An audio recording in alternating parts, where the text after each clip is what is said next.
لله رب العالمين والصلاة والسلام على أشرف الأنبياء والمرسلين وشفيع المذنبين أنيس الفقراء والمساكين سيدنا وحبيبنا وشفيع ذنوبنا وطبيب قلوبنا مولانا بالقاسم محمد اللهم صل على محمد وآل محمد. السلام على آل الطيبين الطاهرين المعصومين ولعنة الله على أعدائهم أجمعين من يوم هذا إلى يوم الدين. أما بعد فقد قال صلى الله عليه وآله وسلم الحسن والحسين سيد الشباب أهل الجنة صلوات اللهم صل على محمد وآل محمد. رسول اسلام مشہور حدیث ہے، برابر سنتے رہتے ہیں. رسول اسلام نے فرمایا کہ حسن اور حسین یہ جوانان جنت کے سردار ہیں اور پیغمبر اکرم حضرت محمد مصطفیٰ اللهم صل على محمد وآل محمد. ہر موقع پہ حسین ابن علی کی عظمت اور فضیلت کو بیان کیا. اور ایسا بھی نہیں ہے کہ لوگوں کو معلوم نہیں تھا، مدینے میں معلوم تھا، لیکن پھر بھی خطبے کو متبع کر کے رسول اسلام اپنے ہاتھوں پہ بلند کر کے فرما رہے ہیں ہاذا حسین فاطمہ، پہچان لو یہ میرا حسین ہے. مدینے میں کون ایسا ہے کہ جو پہچانتا نہیں حسین کو؟ سبھی پہچانتے ہیں، تعارف کرا رہے ہیں. یعنی بتانا یہ چاہتے ہیں کہ آج جو ہے ہم نے حسین کو سنبھالا، تو ایسا نہ ہو کہ کل اسی حسین کو تم گھوڑے سے گرا دو. اے حسین ابن علی سجدے کو، رسول اسلام سجدے کو دور دے کر بتا رہے ہیں کہ خود جو ہے کہ پیغمبر اکرم سجدے میں ہے، بال حسین پشت پہ آ گئے. اور ادھر فوراً جناب جبریل آئے اور آنے کے بعد حکم دیا ہے اللہ کے رسول جب تک حسین خود سے نہ اٹھائے جائے آپ سجدے سے سر نہ اٹھائیں گے. ادھر جبریل آئے، لوگوں کو یہ تعجب ہے کہ جبریل آئے، لیکن ہمیں آنے پہ تعجب نہیں ہے، جبریل کے جانے پہ تعجب ہے. اور یہاں تک کہ حسین ابن علی ہے، اتنی بڑی قربانی دے کر نانا کے دین کو بچایا ہے. دیکھے امام حسین جو ہے کیا جانے شہزادی کی ماں کو کون سا ادا پسند آیا. اور روایت میں یہ ہے کہ سب سے زیادہ کہ امام علیہ السلام شفاعت کریں گے، سب سے زیادہ جو شفاعت کریں گے وہ امام حسین، یہ جنت کے جوان جنت کے سردار ہیں. اور ظاہر سی بات ہے کہ پروردگار نے جو جنت اور جہنم کو حل کیا، جنت میں تو وہی جائیں گے کہ جن کے دل میں ولایت اہل بیت ہو، اور سب جو ہے ولایت کے جمع بھی نہیں ہو سکتے. اگر سب ولایت کے جمع ہو جائیں تو جہنم خل کرنے کی ضرورت نہیں ہے. اور یہ سوال اللهم صل على محمد وآل محمد. جنت ظاہر سی بات ہے، آپ دیکھیں کہ اس دنیا میں کوئی ہے کہ جس نے جنت بنائی، اسی بات مسائل طرف آ جائے گی. ایک نے جنت بنائی سب کو معلوم ہے، لیکن جھوٹی صحیح جنت تو بنا دی، دوسرے تو وہ بھی نہیں بنا پائے. بھائی جناب ہود کے زمانے کا، جناب ہود اللہ کے نبی تھے اور تبلیغ کر رہے تھے، کوئی اثر نہیں ہوا. اب مختصر لوگ ایمان لے کر آئے ہیں، سب ایمان نہیں لائے. اور یہاں جو ہے آج تو ہم تو یہ سوچتے ہیں کہ ایسا معلوم ہوتا کوئی جادو کی چھڑی ہے، بس گھما تو سب صحیح ہو جائے. اور یہ سب جو ہے اللہ کے نبی تبلیغ کرتے رہے، کوئی ایمان نہیں. بہت مختصر گنے چنے اور اس قدر جو ہے اذیت پہنچا رہے تھے کہ یہ سمجھ رہے تھے مر گئے. چلے جاتے تھے گھر پہ گئے، معلوم ہوا کہ دیکھا کہ دوسرے دن جو ہے ٹہل رہے. اس قدر اذیت پہنچاتے تھے. بہرحال ان کی زمانے میں شداد تھا. جس نے بھی پوچھا اچھا یہ بتائیے جو یہ کہہ رہے ہیں کہ ایمان لاؤ تو کیا ہوگا؟ کہا جنت میں جاؤ، جنت ملے گی. تو پوچھا کہ جنت میں کیا ہے؟ تعلق کرا دیا جنت میں جو ہے بس جو چاہو سب ملے گا. ادھر جو ہے ارادہ کیا وہ چیز جو ہے مل جائے گی. اچھا آپ کو تہذیب کا مقام بھی نہیں ہے نا. آج تو ہے نا بعض ممالک میں جیسا سنا ہے کہ ٹی وی وغیرہ بھی ایسے آگے کہ آپ کے اشارے سے سب ہو جاتا ہے نا. بین روڈ سے جانے کی ضرورت نہیں ہے وہاں پر، بیٹھے بیٹھے سب ہو جا رہا ہے. کہا کہ بس ادھر ارادہ کیا ہر چیز مل جائے گی. کہا بس تب ٹھیک ہے رہنے دیجیے آپ. اب جو ہے ہم خود ہی جنت بنا لیں گے، اب ہمیں ضرورت نہیں ہے کہ آپ کو ایمان ہے جنت بنا لیں گے. باہر اس نے جنت بنوائی. سب ایران سے اس کا بھانجا بھی تھا زہاک نام کا، ہیرے جو آئرات سب بنانا آیا ہے نا. اور جنت بنائی ہو اور روم معلوم ہوا کہ سبھی پانی کی طرح نہر بہ رہا ہے. وہ بھی نہر جو ہے سونے اور چاندی کی ہو ہے نا. مشک امبر سب خوشبو لگا دیا، درخت لگا دیا ہے نا. اس میں سے ہوا چلتی تھی تو خوشبو آتی تھی ہے نا. پورے اور حسین سب منگا دیا. وہ غلمان اور تمام چیزیں درخت وغیرہ سب جو ہے لگا دیا، آمادہ کرا دیا ہے نا. پورا پیسہ خرچ کیا. اب معلوم یہ ہوا کہ اس کی جنت آمادہ ہو گئی. اب جب جنت آمادہ ہو گئی یہ ہوا کہ اب چلیں گے جنت دیکھنے ہے نا. یا افتتاح کہہ لیجیے کرنے کے لیے ادھاٹن جو بھی سمجھ لیجیے. اب یہ جو ہے چلے جنت. اب لشکر کو لے کر چلا. اب جیسے ہی دروازے تک پہنچا تھا، دروازے کے باہر ہے، دیکھا دروازے کے اندر ایک شخص کھڑا ہے. اس نے پوچھا کہاں؟ یہ بھی تعجب کرنے لگا. ہم نے جنت بنائی. کہا تم بتاؤ یہاں کیسے آ گئے؟ جنت جو ہے ہم نے بنائی، پہلے ہم جائیں گے نا. سوال کرنا ہے نا، یا ریبت پتا جو بھی سمجھ لیجیے گھٹنا پہلے یہ جا کے پہلے سے اندر جو ہے موجود ہے. کہا تم کیسے آ گئے؟ کہا کہ ہم جو ہے نا ملک الموت ہے. ادھر کیا ہوا؟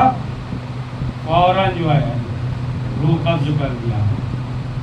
جنت بنائی تھی پروردگار، یا تو جنت بنانے نہ دیتا، یا بنا دیا تھا تو دیکھ لیتا جنت میں چلا جاتا. قدرت کی آواز آئی کہ اس نے جنت جو ہے ہمارے جنت کے مقابلے میں بنا.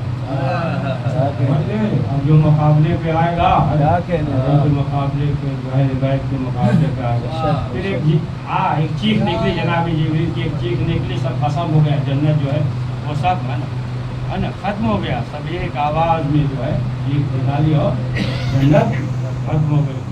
یہ جو جنت تھا، جنت بنایا اور جنت میں نہ جا سکا، نہ مقابلہ کر سکا. وہ جو جوانان جنت ہے، پڑھیے صلوات محمد.